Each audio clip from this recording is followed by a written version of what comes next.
고린도전서 말씀 수요일마다 보고 있습니다. 오늘 5장입니다. 우리가 지난주에 4장 말씀 나눴고요. 오늘 5장입니다. 여러분, 고린도전서를 통해서 깨닫게 되는 진리 가운데 하나가 우리가 하나님의 성전이라고 하는 것이죠.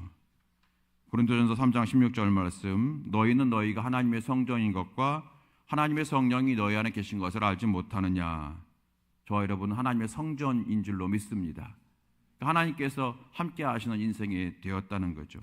우리가 교회에 나올 때만 하나님을 내가 모시고 살아가는 것이 아니라 언제나 성령께서 내 안에 계시기 때문에 우리가 일할 때든지 또 하나님, 우리가 세상에서 일할 때든지 또 세상에서 여러분 활동할 때도 항상 우리는 하나님과 함께 살아가는 자가 되어서 우리는 언제나 우리 자신이 성전이 된 줄로 믿습니다. 우리는 성전입니다. 여러분, 하나님의 성전임을 믿는 자는 뚜렷한 특징이 있죠. 그것은 세상과 다르게 산다고 하는 겁니다. 세상과 다르게 살아요. 우리는 세상과 다르잖아요. 무엇이 다릅니까? 먼저 믿는 것이 다르죠. 여러분, 세상은 하나님이 없다 말합니다. 그리고 자기들의 어떤 권력이나 물질이나 또 세상의 모든 것들을 의지하며 살아갑니다. 하나님 없다고 말하잖아요. 그래서 하나님 믿지 않습니다. 없으니까 안 믿는 거죠. 근데 우리는 하나님이 계시다, 살아계시다, 여전히 살아계시다, 시퍼렇게 살아계시다. 우리는 그래서 믿는 게 달라요. 세상 사람들은 하나님이 없다고 합니다. 우리는 하나님이 계시다고 합니다. 그래서 우리는 하나님의 성전을 믿는 사람들은 첫째, 믿음이 다르다. 두 번째는 삶이 다르죠. 세상 사람들은 하나님이 없으니까 돈이 있으면 돼, 지위가 있으면 돼라고 말합니다. 또 이제 죄를 지게 되면 죄에 대해서도 크게 서로가 뭐라고 하지 않습니다. 그냥 나의 즐거움을 위해서 살아가죠. 또 자기 육체가 원하는 것대로 살아가는 사람들이잖아요. 그 사람들은 그렇잖아요. 자기 육체가 원하는 대로 살아가죠. 그런데 성도들은 하나님이 계시기 때문에 하나님이 기뻐하는 일을 행하며 살아가지 않습니까? 하나님을 기쁘시게 하는 삶을 살아가야 되는데 하나님, 제가 부족해서 그리하지 못했습니다. 용서해 주시고 다음 주에는 다시 믿음으로 하나님을 기쁘시게 하는 삶을 통해서 하나님께 영광 돌리게 해 주시옵소서. 하나님을 기쁘시게 하는 삶을 살 때에 내 삶도 기뻐지고 우리의 삶에도 은혜가 넘칠 줄로 믿습니다. 잘 될 줄로 믿습니다. 우리 여러분 그렇게 살아가잖아요. 그렇죠? 그래서 우리가 하나님의 성전을 믿는 사람들은 세상과 다르게 산다. 첫 번째, 믿음이 다르다. 우리는 하나님 믿는다. 두 번째, 삶이 다르다. 우리는 하나님이 기뻐하는 삶을 살려고 힘쓴다고 하는 겁니다.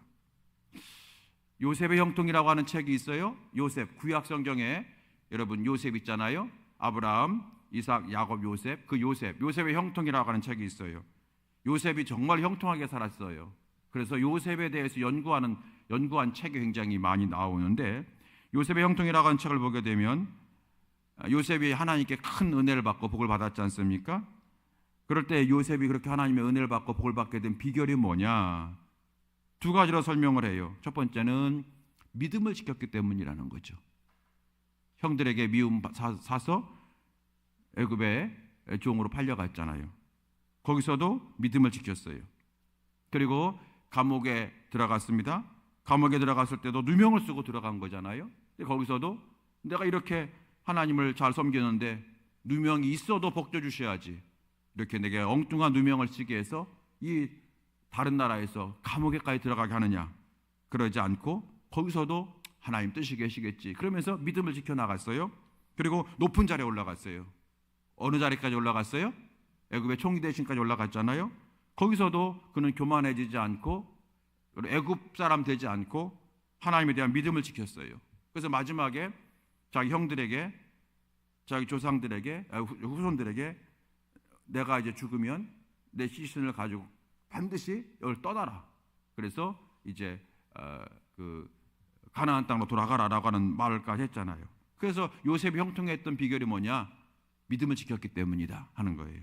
그런데 그건 왜 다 아는 거예요? 지금 제가 설명한 거 여러분 다 아시는 거잖아요. 믿음을 지켰어요.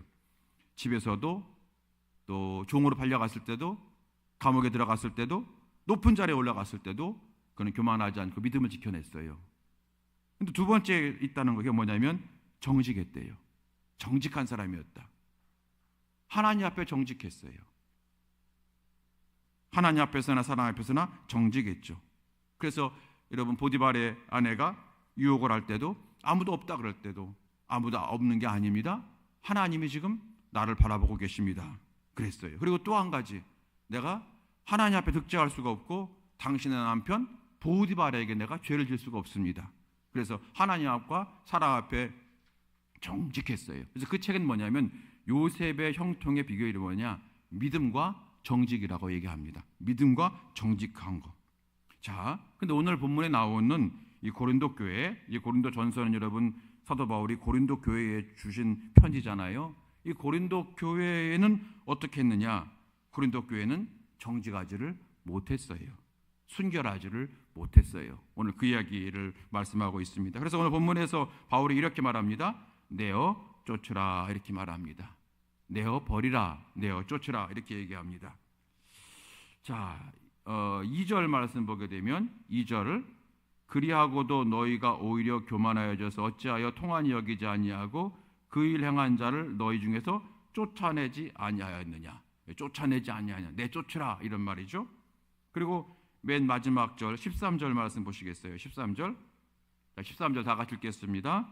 밖에 있는 사람들은 하나님이 심판하려니와 이 악한 사람은 너희 중에서 내쫓으라. 예, 여러분 2절에서도 왜 쫓아내지 않았느냐, 내쫓으라. 그리고 13절에서도 내쫓으라 이렇게 말하고 있어요. 내어 쫓으라. 여러분 이게 무슨 뜻입니까? 죄를 내어버려라. 너희 안에 있는 죄를 내어버리고 또 죄 가운데서 회개하지 않는 사람들을 쫓아내라, 그런 뜻이에요. 그러니까 죄를 내쫓아라. 그리고 죄를 반복하는 사람들을 책망해라, 징계해라, 그런 뜻이 되어집니다. 여러분 사도 바울은 우리가 지난주에 본 4장에서 얼마나 그 사랑의 마음을 주었어요. 그리스도 안에서는 일만 스승이 있으되 아버지는 많지 아니한다. 그러니까 우리는 그저 돈 받고 아이를 가르치는 가정교사와 같은 그런 사람이 아니라 정말로 자녀를 위해서 희생하고 돌보아주고 대가 없이 그렇게 하는 아버지와 같은 그런 사람이 우리가 서로가 되어야 된다. 그러면서 바울 스스로도 내가 아버지의 마음으로 여러분들을 복음으로 내가 낳았습니다 얘기하고 있는 거잖아요. 그래서 정말로 사랑의 마음으로 서로 사랑을 하고 하는 고민을 했던 사도 바울인데 4장에서는, 오늘 5장에서는 단호하게 얘기하잖아요. 쫓아내지 못하느냐, 내쫓으라, 내버려라, 아주 단호하게 바울이 말하고 있다고 하는 겁니다. 그 이유가 있어요. 그것은 우리가 성경 5장 읽으면서 우리가 깨닫게 되었겠습니다만은, 고린도라고 하는 도시가 이제 악한 도시인데 그 고린도 교회가 이제 고린도에 있는 거죠. 고린도 교회에 심각한 범죄가 있었다는 거죠. 그 대표적인 것이 뭐냐면 음행죄를 많이 짓고 있는 거예요. 그러니까 교인들이 음행하면서도 예배드렸어요. 음행하면서도 찬양했어요. 음행하면서도 전도했어요. 그래서 고린도 교회는 정직하지 못한 교회예요. 누구에게? 자기에게도 정직하지 못하고 하나님에게도 정직하지 못했던 그러한 교인들이 되었던 거예요. 그러니까 음행하면서도 예배드리니까 그 예배가 정직하지 못한 거죠. 그렇죠? 그래서 하나님 앞에 정직하지 못하고 그리고 스스로에게도 정직하지 못한 거, 자기를 속이는 거니까 그런 교회가 되었다는 거예요. 아시는 바와 같이 고린도라고 하는 도시는요, 그 당시에 항구 도시, 매우 큰 도시. 그 당시에 학자들이 적어도 20만 명, 그리고 많게는 40만 명까지 추정을 합니다. 예. 그래서 적어도 20만 명, 40만 명, 그러니까 한 30만 명 정도가 모이는 여러분 그런 도시였어요. 여러분 이때 언제입니까? 여러분 1세기예요. 1세기. 1세기 때 여러분 한 도시에 20, 30만 명이 모여 산다는 것은 여러분 세계적인 도시였다는 거예요.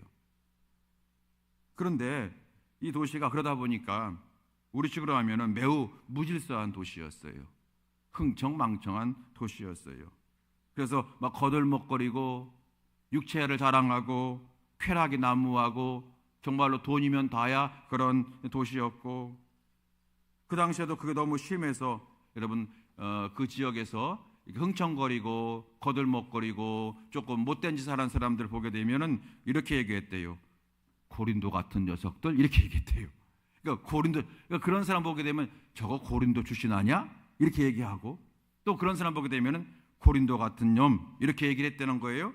그 정도로 고린도는 타락한 도시의 아주 대명사가 되었다고 하는 거죠. 자, 그런 지역에 세워진 고린도 교회입니다. 고린도 교회는 여러분 사도 바울과 브리스길라 아굴라 시작을 했죠. 정말로 순결한 그리고 깨끗한 진리로 충만했던 고린도 교회였거든요. 그래서 성령의 은사도 많은 교회였고요. 하나님이 크게 쓰는 교회가 되었던 거예요. 고린도 교회가. 그런데 언제부터인가 고린도 교회가 고린도에 사는 사람들처럼 그렇게 변해버린 거예요. 변질된 거예요. 나쁘게 변화된 것을 변질되었다는 거잖아요. 변질된 거예요. 그래서 죄에 대해서 무감각해지는 거예요.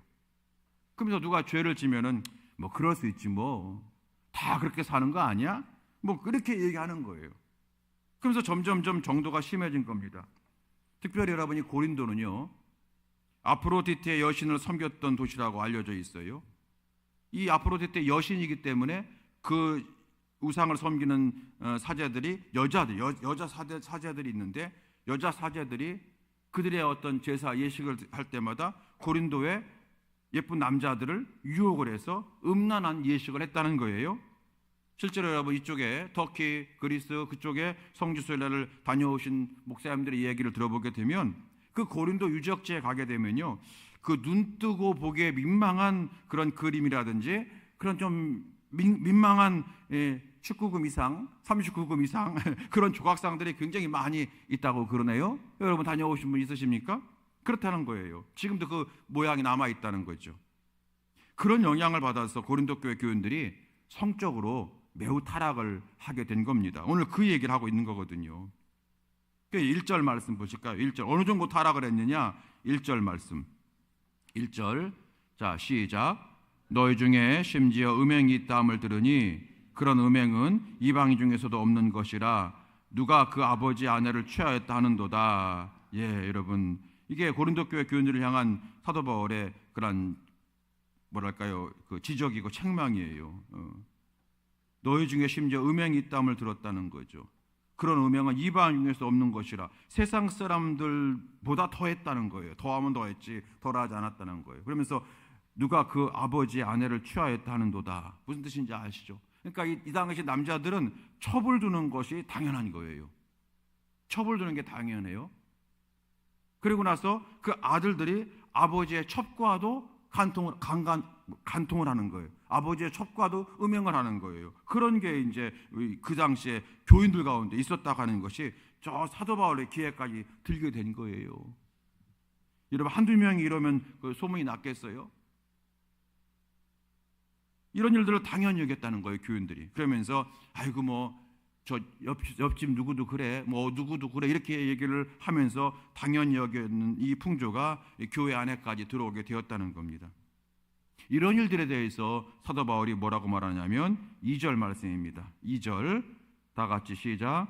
그리하고도 너희가 오히려 교만하여져서 어찌하여 통한이 여기지 아니하고 그 일 행한 자를 너희 중에서 쫓아내지 아니하였느냐. 세 가지를 말하죠. 첫 번째, 너희가 교만해졌다. 두 번째, 통한이 여기지 아니하는구나. 세 번째, 왜 쫓아내지 않느냐. 세 가지 얘기하는 거예요. 교만해졌다고 하는 것은 무슨 말입니까? 이런 죄가 하나님 앞에 큰 죄임을 고린도 교인들이 알까요, 모를까요? 다 알죠. 이거 모르는 사람이 어디 있어요, 여러분? 마음속으로 음행하는 것도 아닌데 드러나면서 하는데 여러분 다 알죠. 그런데 그렇게 하나님 앞에서 얼마나 큰 죄임을 알고도 심각하게 여기지 않고 대수롭지 않게 여긴다는 거예요. 그래서 너희가 하나님의 말씀 위에 있다는 거예요. 하나님의 말씀을 무시하는구나. 하나님의 법 위에 있는구나. 그래서 너희가 뭐해졌다? 교만해졌다는 거예요. 여러분 우리가 아무리 교만한 사람이라도 하나님 말씀 앞에서 우리가 목깃을 여미고 우리 성도들은 아 내가 잘못했구나. 내가 이렇게 살아야 되겠구나 깨닫게 되잖아요. 하나님 말씀이 우리 삶과 신앙의 기준이 되는 거잖아요. 그래서 여러분 우리가 지난번에 본 것처럼 너희가 말씀에 벗어나지 마라 그랬잖아요. 그런데 여기 교회 교인들은 말씀을 벗어났어요. 이게 하나님 앞에 얼마나 큰 죄임을 알고도 대수롭지 않게 여긴 거예요. 그래서 바울이 말합니다. 너희가 교만하다 얘기하는 겁니다. 두 번째는 뭡니까? 통한이 여기지 아니하고 그랬어요. 통한이 여기지 않는다는 건 무슨 말이냐입니까? 여러분 슬퍼하고 애통해하고 한탄하지 아니하는구나. 하나님 어째서 우리 교회에 이런 일이 벌어집니까? 하나님 언제부터 우리 신앙이 이렇게 타락했습니까? 하나님 언제부터입니까? 우리를 깨닫게 하시옵소서라고 통분히 여기고 애통해하고 한탄하지를 아니한다는 거예요. 바로 그 말입니다. 통분히 여기지 아니하는구나 하는 거예요. 통한히 여기지 않는구나. 세 번째는 뭐라고 했어요? 쫓아내지 아니하였느냐, 징계하지 않았느냐. 왜 책망하지 않고, 왜 지적하지 않고, 왜 징계하지 않았느냐. 교회의 무책임성을 지적한 거죠. 여러분, 바울은 그래서 오늘 고린도 교회 교인들에게 이런 사람들을 어떻게 하라고요? 내쫓으라 이렇게 말하고 있는 거예요. 내쫓으라. 여러분, 내쫓으라 그러니까 조금 심하다 생각할 수도 있어요. 그렇지만 바울이 말하는 것은 그들을 정죄해서 완전히 심판에 그냥 그 올가미에 집어넣어라, 지옥 가게 해라, 그런 뜻이 아니라 다시 한번 이 사람들을 깨닫게 해서 회개해서 하나님의 신실한 백성으로 살아갈 기회를 주자 하는 그런 뜻입니다. 자, 5절 말씀이 그 말입니다. 5절 다 같이 읽어보겠습니다. 시작. 이런 자를 사단에게 내주었으니 이는 육신은 멸하고 영은 주 예수의 날에 구원받게 하려 함이라. 아멘. 여기 핵심은 이겁니다. 구원받게 하는 것이다. 온전한 구원받게 하기 위해서 이렇게 하는 거예요. 내쫓으라 이 말은 아주 버려라, 지옥 가게 해라, 그런 뜻이 아니라 그들로 하여금 회개해서 하나님의 옛날의 신실한 믿음을 회복하게 해서 다시 구원의 성도가 되게 하려고 하는 것이 목적이라고 하는 거죠. 그러면서 이제 한 가지 예를 드는 게 뭐냐면 6절 말씀입니다. 6절에 보니까 이런 말씀이 있어요. 너희가 자랑하는 것이 옳지 아니하도다. 적은 누룩이 온덩이에 퍼지는 것을 알지 못하느냐. 그럽니다. 누룩 아시죠? 누룩. 죄의 영향력을 얘기하는 거예요. 지금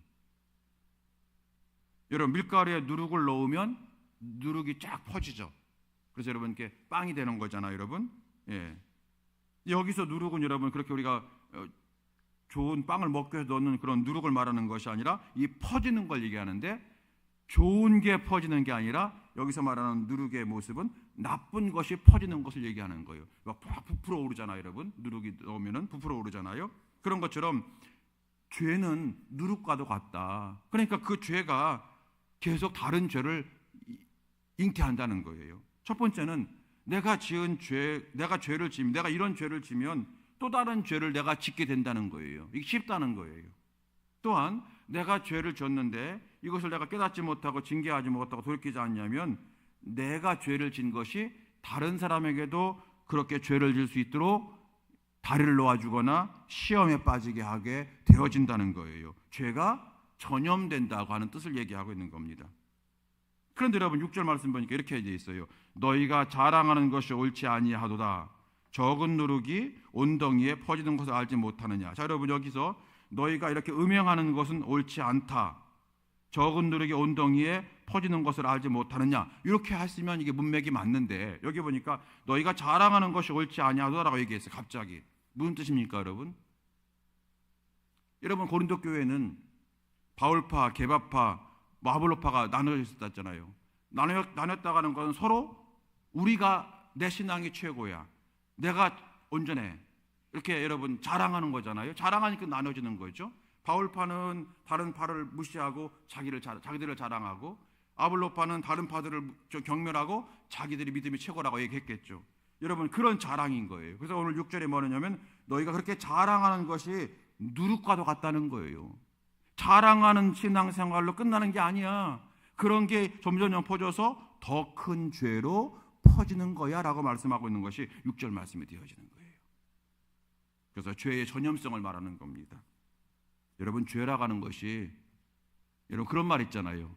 바늘도둑이, 그러니까 여러분 그 작은 죄를 지을 때는요 정말로 돌돌 떨면서 이렇게 해요. 근데 이게 여러분 무감각해지면 나중에는 바늘도둑 하던 사람이 소를 도둑해 하더라도 그냥 아무렇지도 않게 된다고 하는 거잖아요. 이게 죄에 대한 전염성이에요. 죄가 나를 전염시켜요. 계속 다른 죄를 전염시켜요.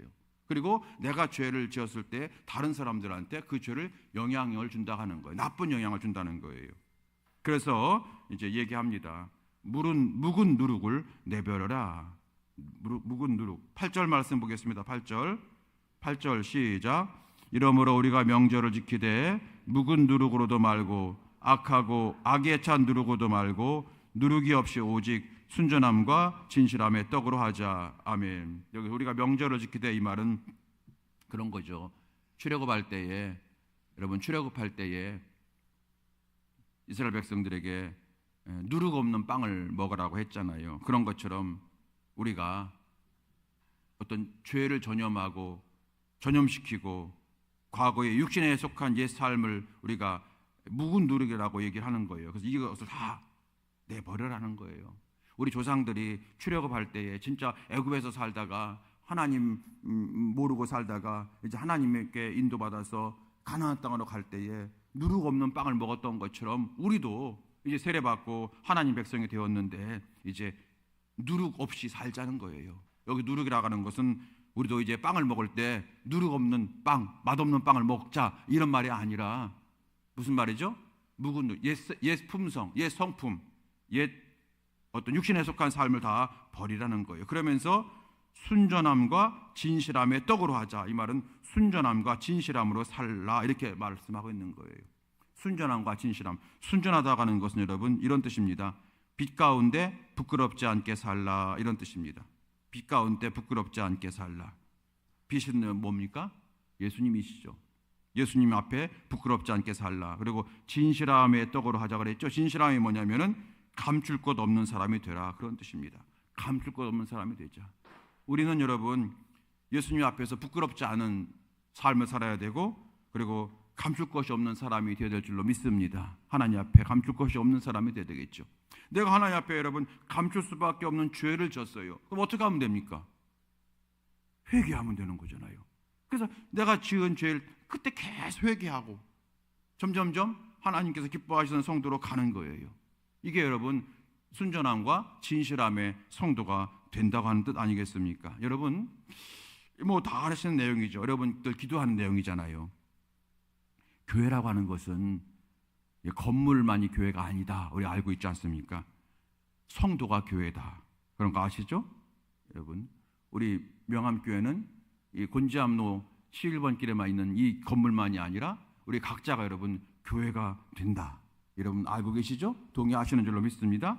그렇기 때문에 우리 교회가 진짜 교회가 되는 것은요, 각자 우리 한 사람 한 사람이 죄를 미워하고 순전함과 진실함의 믿음을 가지고 살아갈 때에 우리 교회는 아주 든든한 교회가 될 줄로 믿습니다. 여러분 교회를 지키는 울타리가 있어요. 교회 지키는 울타리가 뭘까요? 교회를 지키는 울타리는 여러분 첫 번째 십자가죠.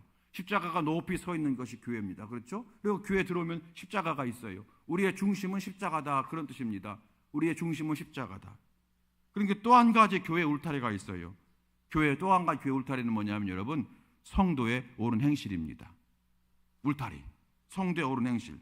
여러분 출애굽기 27장에 보게 되면은 하나님께서 모세에게 성막을 만들라고 하셨어요. 여러분 성막이 뭔지 아시죠? 성막을 만들려고 하는데 이제 뭐 성소에는 뭐 하고 지성소에는 어떻게 하고 뭐 번제단은 어떻게 만들고 다 알려주셨잖아요. 그러면서 이제 어떻게 했습니까? 그 성막의 뜰을 만들어 성막에 뜰이 있고 성막에 울타리를 치라고 했어요. 성막의 울타리, 우리식으로 말하면 담입니다. 성막의 울타리를 치는데 울타리 사이사이에 이제 노수로 만든 기둥을 다 세워요. 그리고 기둥 사이에 무엇을 했냐면 하얀 천으로 다 그 울타리를 만들게 했어요. 때 많이 타는, 얼마나 여러분 하얀 천이 때가 많이 타겠어요. 더구나 여러분 광야에서 여러분 그 얼마나 먼지가 많고 거기다 여러분 무슨 뭐 동물들이 맹수들이 못 들어오게 그때는 가시철망이 없었나? 뭐 가시나무 같은 걸 해가지고 그런 울타리를 한 것도 아니고 여러분 하얀 하얀 세마포를 가지고 울타리를 만들게 한 거예요. 희한하죠? 왜 그랬을까요? 다 하나님께 주시는 교훈이 있는 거예요. 이 세마포가 뭐냐? 성막에서 여러분 그 청색실, 홍색실, 자색실, 여러분 이 실은 흰색 실, 요 실이 막 짜서 이렇게 화려하게 만들었어요. 흰색, 청색, 홍색, 자색으로. 요건 예수님을 상징하는 거예요. 성막 세미나 여러분 한번 여러분 언제 했는지 모르겠지만 다시 한번 할 수 있으면 좋겠어요. 여러분 그 성막에 보게 되면 다 휘장은 다 그렇게 청색, 홍색, 흰색, 자색으로 엮어가지고 이렇게 술을 놔가지고 쭉 했어요. 그건 다 예수님을 상징하는 거거든요. 그런데 유독 하얀 천으로 하라고 했어요. 하얀 천. 그러면 아니 우리 교회의 성막의 울타리도 예수님을 상징하는 청색, 홍색, 흰색, 자색으로 만든 그런 천으로 해야지 왜 흰색으로 하게 했느냐? 왜 그랬을까요, 여러분? 아시는 분 계시죠? 요한계시록 19장 8절에 가게 되면 이렇게 되어 있습니다. 그에게 빛나고 깨끗한 세마포 옷을 입도록 허락하였으니 이 세마포 옷은 성도들의 옳은 행실이니라 그랬어요. 그러니까 여러분 성막은 교회잖아요. 교회의 울타리는 뭐라? 성도의 옳은 행실이 교회 울타리가 된다는 거예요. 교회의 중심은 십자가, 교회의 울타리가 뭡니까? 다른 사람들이 침범하지 못하고 이단이 침범하지 못하고 세상 풍습이 침범하지 못하는 순전하고 진실함의 교회가 되는 울타리가 여러분 성도의 옳은 행실로서 되어진다, 그런 뜻인 거예요. 여기 성도라고 하는 것은 여러분 이 목회자인 저도 포함되어요. 모든 주의 백성들을 말하는 겁니다. 모든 주의 백성들의 옳은 행실이 교회에 뭐가 된다고요? 울타리가 된다는 거예요. 여러분 우리 명암교회는 이 울타리가 정말로 튼튼한 교회가 되어지기를 주의 이름으로 축원합니다. 여러분 그래야만 우리는 승리할 수 있어요. 중심은 십자가, 울타리는 옳은 행실이라는 거예요. 오늘 여러분 이 고린도 교회는 울타리가 파괴된 거예요. 울타리가 무너진 거예요. 그러니까 여기 막 이단이 막 쉽게 들어오는 거예요. 별게 다 들어와요, 여러분이. 울타리가 너무 무너지니까. 자, 여러분 그러면 오늘 바울이 말하는 것이 단지 음행하는 것만일까요? 아니겠죠? 자, 11절 말씀 보시겠습니다. 11절 이제 바울이 지적하는 거예요. 11절. 자, 시작. 이제 내가 너에게 쓴 것은 만일 어떤 형제라 일컫는 자가 음행하거나 탐욕을 부리거나 우상숭을 숭배하거나 모욕하거나 술 취하거나 속여 빼앗거든 사귀지도 말고 그런 자와 함께 먹지도 말라 함이라. 자, 이런 말씀이에요. 뭐 이것뿐만 아니겠습니다만은 이제 바울이 말하는 겁니다. 음행하는 자 조심하라. 사귀지 마라. 쫓아내라. 탐욕을 부리는 자 조심하라. 우상 숭배하는 자 조심하라. 모욕하거나 술 취하거나 속여 빼앗는 자 조심하라. 이렇게 얘기하고 있는 거예요. 이런 것들이 없을 때에 이 고린도 교회가 튼튼한 울타리가 되어진다는 거예요. 어떤 형제라 하는 자가 그랬으니까, 어떤 형제라 일컫는 자가 그랬으니까 교인인 거죠. 교인. 형제잖아요. 어떤 형제, 교인 가운데 음행한다고 하는 것은 여러분 품행이 바르지 못한 자, 이런 뜻이고요. 다음에 두 번째 뭐라고 했어요? 탐욕을 부리거나, 이것은 여러분 물질적으로 아주 문제를 일으키는 자, 이런 뜻이고요. 우상 숭배한다고 하는 건 무슨 뜻입니까? 주일날은 하나님을 섬기고 주중에는 세상을 섬기는 사람들 말하는 거겠죠. 그 다음에 이제 모욕하거나 술 취하거나 속여 뺏는 자, 무슨 뜻입니까? 다른 사람들한테 뭐 난폭하게 해서 피해를 주거나 불편을 주는 자들, 이런 뜻이 되어지는 거예요. 자, 이것을 다 바울이 내버려라, 이렇게 말하고 있는 거예요. 내버려라. 음행하고 품행이 바르지 못한 거 내버려라. 물질적인 문제를 가지고 물질적으로 문제를 일으킨다면 그거 내버려라. 교회 안에서 그러면 안 된다. 우상을 숭배하면 이건 안 된다. 그리고 모욕하거나 술 취하거나 속여 뺏는 자, 즉 남에게 난폭하게 해서 피해를 주거나 상처 주거나 불편을 주면 안 된다. 이게 다 포함되는 거잖아요. 이제 여러분 13절 말씀 보시겠습니다. 13절. 자, 시작. 밖에 있는 사람들은 하나님이 심판하시려니와 이 악한 사람들은 너희 중에서 내쫓으라. 밖에 있는 사람이 누굽니까? 믿지 않는 사람들, 교인이 아닌 사람들. 그 세상에 있는 사람들이, 교인이 아닌 사람들이 이런 죄를 짓죠. 이런 죄를 짓는 것은 하나님이 판단하시고 하나님이 심판하실 것이다, 이 얘기하는 겁니다. 다만 우리는 우리 교회 안에 교인들이 그런 죄 가운데 살면 교회가 먼저 판단해서 회개시키고 그리고 돌이키게 하라고 하는 것이에요. 이것이 교회의 책임이라고 하는 것입니다. 여러분 오늘 설교 제목이 내어버리라, 그런 거예요. 내어버리라. 내어쫓으라, 내어버리라. 만약에 여러분 문제가 있는 교회가 이런 문제가 있어요. 예를 들어 우리 가운데 이런 문제가 있는 교인이 있으면 담임 목사 네가 잘 보고 판단해서 그를 내쫓으라. 여러분 그런 말 아니겠죠? 또는 뭐 이렇게 교회 안에서 어떤 뭐 그런 조사위원회를 조직해서 그들로 하여금 판단해서 내쫓게 해라, 뭐 그런 말 아니겠죠? 너희 중에 기도 열심히 하는 사람들이 그들을 판단해서 내쫓으라 그런 말도 아닐 거예요. 여러분, 우리가 한 사람이 한 사람을 미워하는 것은 쉬워요. 한 사람이 한 사람을 비판하는 것은 쉬워요. 왜냐하면 어쩌 우리 진짜 여러분도 수없이 우리가 많은 사람을 이렇게 하잖아요. 저 사람 미워하고 저 사람 교회 나갔으면 좋겠어. 교회에서 밖으로 나갔으면 좋겠어. 그런 생각도 하고 쉽지 않아요. 우리 마음속에 쉬워요. 그런데 여러분, 교인 전체가 그렇게 하는 것은 쉽지가 않아요. 만일 그러려면 어떻게 해야 됩니까? 한 사람이 먼저 얘기해야죠. 아무아무개 집사님이 아무아무개 집사가 지금 이런 죄를 짓고 있습니다. 아주 곤지암 시내에 파다합니다 라고 지적을 먼저 해야 되겠죠. 그러면서 이런 구체적인 죄를 진 아무아무개니까 우리 교회를 지키기 위해서, 우리 교회의 순결함을 지키기 위해서 그를 내쫓아야 합니다라고 말하겠죠. 그러면 여러분, 우리 나머지 교인들이 다 동의합니다, 제청합니다, 여러분 그렇게 할까요? 한번 상상해 보세요. 우리 교회 아무아무개 집사님이 그런 죄를 졌어. 음행하고 있어. 다 알아. 그러면서도 뭐 교회에서 예배를 뭐 아닌 것처럼 예배를 드려. 그러면 이제 아무개 권사님이 임원회를 하면서 저 집사님이 이런 죄를 짓고 있으니까 내쫓아야 됩니다, 말씀대로. 그러면 많은 교인들이 아멘, 뭐 동의합니다, 제청합니다, 여러분 그럴까요? 아마 그럴 분 거의 없어요. 어떻게 할까요? 교회는 성령님이 역사하시는 곳이고, 성령님은 사랑의 성령님이시고 공의의 성령님이시니까 우리가 성령님의 인도를 받아야 됩니다. 아마 그렇게 하면 누군가 이렇게 말할 것 같아요.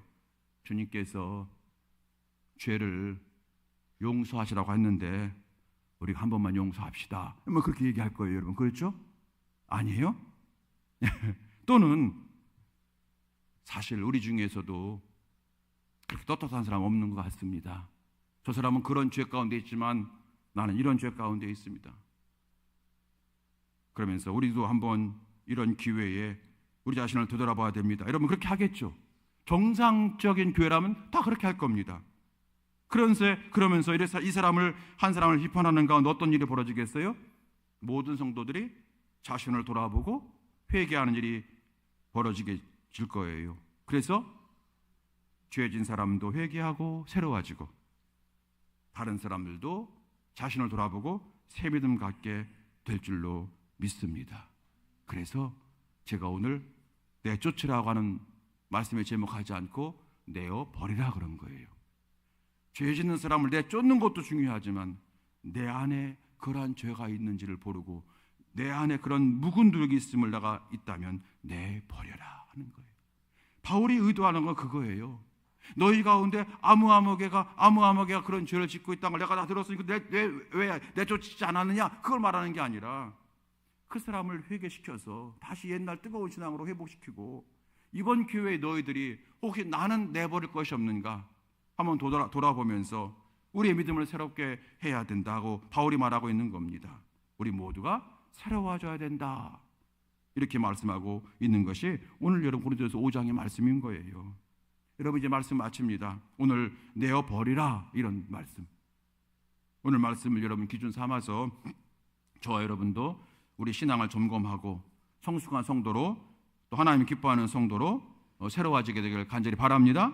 우리 믿음을 잘 지켜나가고, 여러분 갈수록 신앙생활하기가 쉬워요, 어려워요? 어렵잖아요.